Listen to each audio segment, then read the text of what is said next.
يا أيها الذين آمنوا اتقوا الله وكونوا مع الصادقين صدق الله العظيم. قال النبي صلى الله عليه وسلم خيركم من تعلم القرآن وعلمه أو كما قال النبي صلى الله عليه وسلم. صدق الله العظيم وصدق رسوله النبي الكريم ونحن على ذلك لمن الشاهدين والشاكرين والحمد لله رب العالمين. تمام حضرات عبادت کی نیت سے ذوق و شوق کے ساتھ ایک توجہ دیتا ہوں.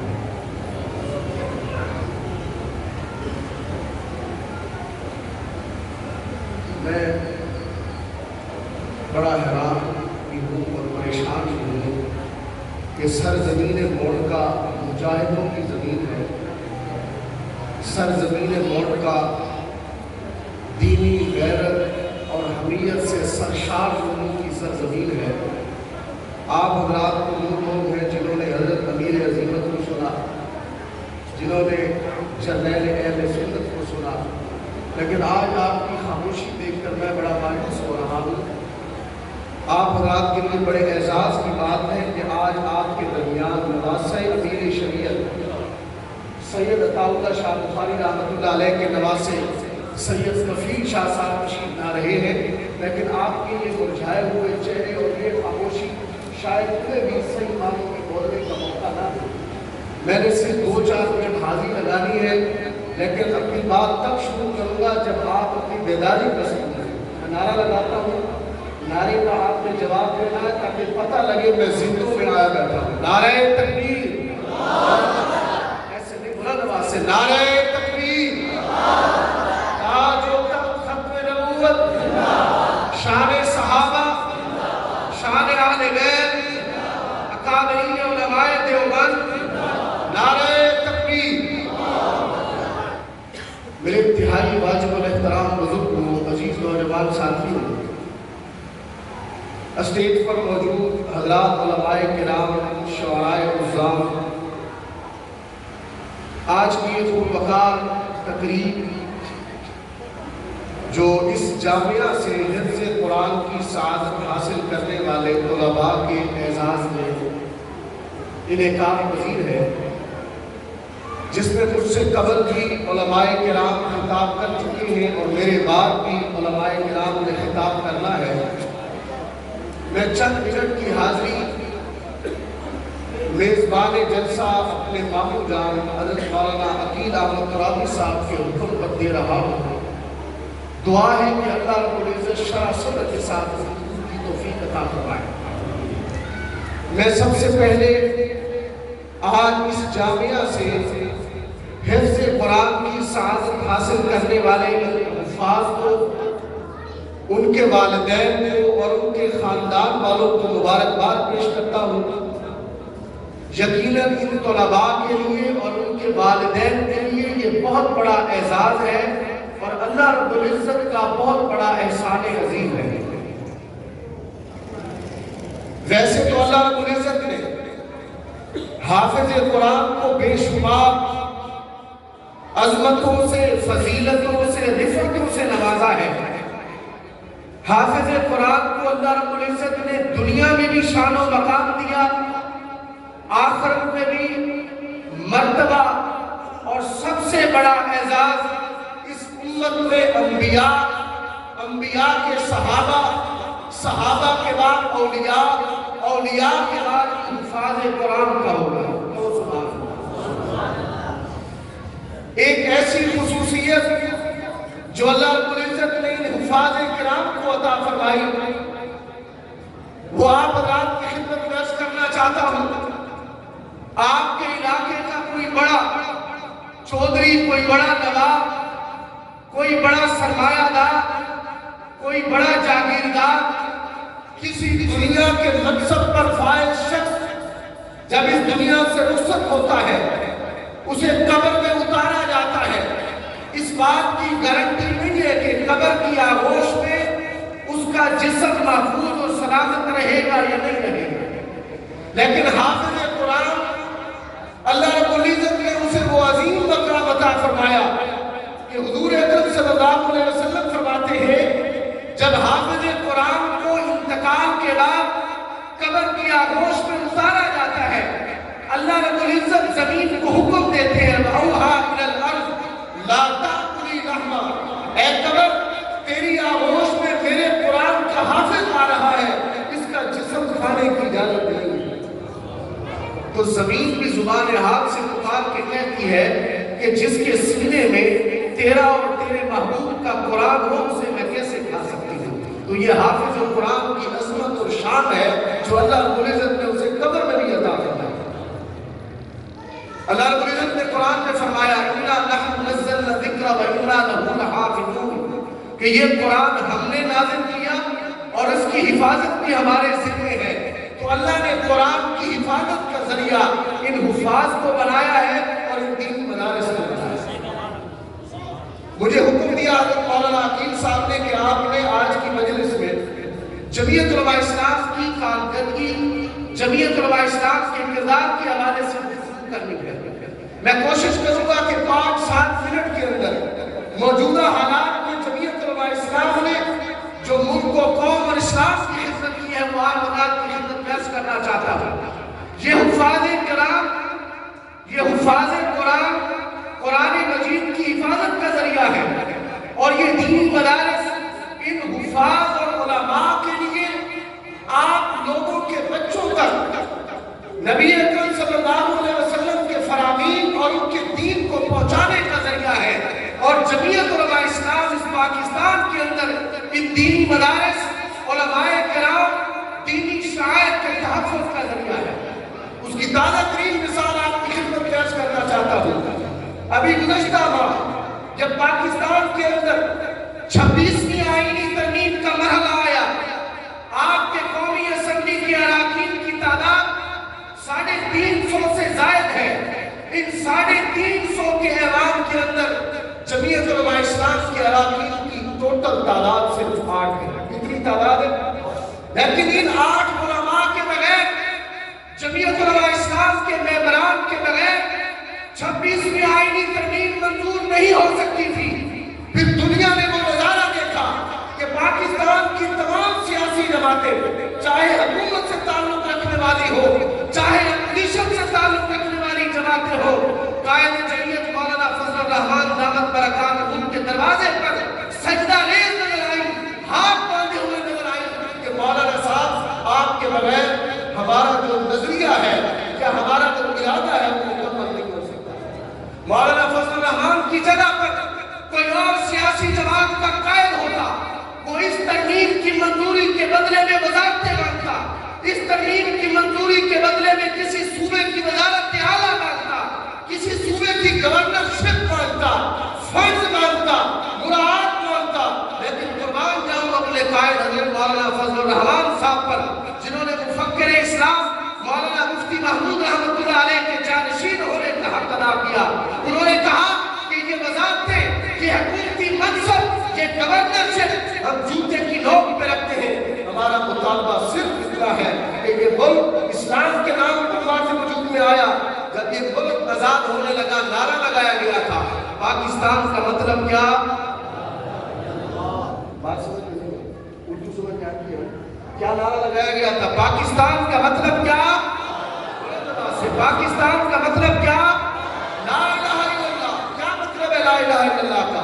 کہ اللہ کے سوا کوئی معبود نہیں، اللہ کے سوا کوئی مسجود نہیں۔ تو پاکستان بنانے کا مقصد بھی یہ تھا کہ پاکستان ایک ایسی ریاست ہوگی جس میں اللہ اور اس کے رسول صلی اللہ علیہ وسلم کے قانون اور نظام کے سوا کوئی قانون نافذ عمل نہیں ہوگا۔ حضرت مولانا فضل الرحمان صاحب نے فرمایا کہ 75 سال ہو گئے ہمارا ملک سود جیسی لعنت میں چل رہا ہے۔ اگر ہم سے آپ اس ترمیم کی حمایت چاہتے ہیں تو سب سے پہلے آپ کو سود کے خاتمے کا اعلان کرنا ہے۔ یہ بڑا مشکل تھا۔ ہمارا ملک IMF ورلڈ بینک کا مقروض ہے، سالانہ اربوں ڈالر ہم قرض بھی ادا کرتے ہیں اور اس پر سود بھی ادا کرتے ہیں۔ بہت مشکل مرحلہ تھا، لیکن حضرت شیخ الاسلام مولانا مفتی تقی عثمانی صاحب، قائد وفاق المدارس حضرت مولانا حلیم جلندری صاحب، ان اکابر کی معاونت کے ساتھ حضرت قائد جمعیت مولانا فضل الرحمان صاحب نے حکومت سے یہ مطالبہ منگوایا، آئین میں یہ بات درج کرائی کہ 1 جنوری 2028 تک اس ملک کے نظام معیشت کو سود سے پاک کر دیا جائے۔ یہ مولانا فضل الرحمان کا اس ملک اور قوم پر بہت بڑا احسان ہے۔ دوسرا مطالبہ مولانا فضل الرحمان صاحب کا یہ تھا، آپ حضرات کو سن کر یہ حیرت ہوگی کہ آپ کے قریب کسی شہر میں کوئی شخص سینما گھر کھولنا چاہتا ہے تو اس سینما گھر کو کھولنے کی اجازت آسانی سے مل سکتی ہے، اس کا لائسنس آسانی سے مل سکتا ہے، لیکن اگر کوئی شخص کسی شہر کے اندر کسی دیہات کے اندر کوئی مدرسہ اور مسجد تعمیر کرنا چاہتا ہے تو اس کی اجازت نہیں مل سکتی۔ قوانین اتنے سخت بنا دیے گئے ہیں، لیکن مولانا فضل الرحمان صاحب نے دوسرا مطالبہ یہ پیش کیا کہ دینی مدارس کی رجسٹریشن کا مسئلہ حل کیا۔ صرف وفاق المدارس سے ملحق دینی مدارس کی تعداد تقریباً 32,000 ہے۔ ان 32,000 مدارس میں سے 15,000 مدارس کی رجسٹریشن تھی، 17,000 مدارس کی رجسٹریشن بند تھی۔ قانون ایسا تھا۔ تو مولانا فضل الرحمان کے مطالبے پر دینی مدارس کا رجسٹریشن ایکٹ منظور ہوا اور چند ہی دنوں کے بعد نافذ عمل ہو جائے گا۔ دینی مدارس کا یہ رجسٹریشن کا مسئلہ بھی الحمدللہ قائد جمعیت مولانا فضل الرحمان کے ذریعے حل ہوا۔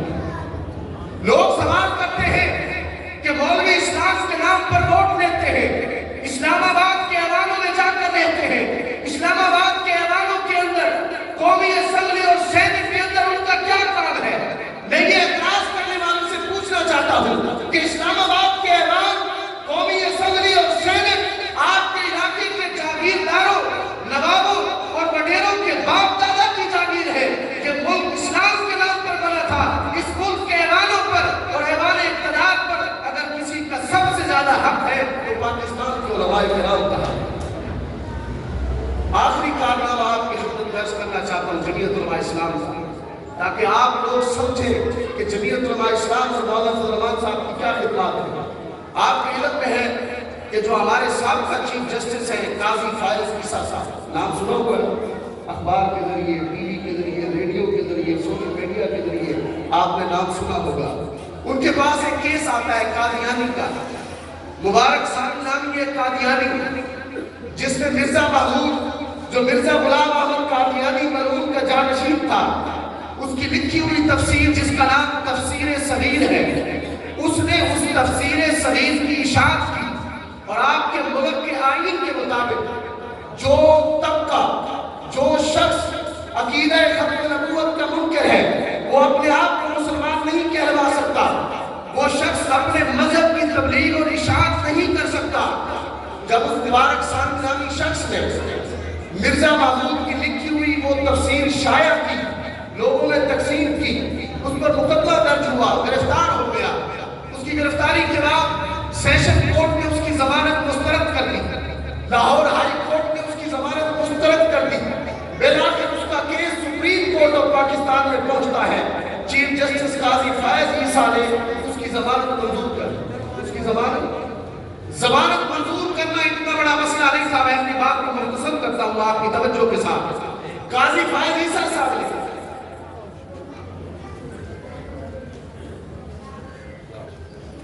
نعرہ تکبیر، نعرہ ختم نبوت، عظمت محمد مصطفیٰ، علماء حق، علماء دیوبند، حضرت مولانا سید کبیر احمد شاہ صاحب بخاری، نعرہ تکبیر۔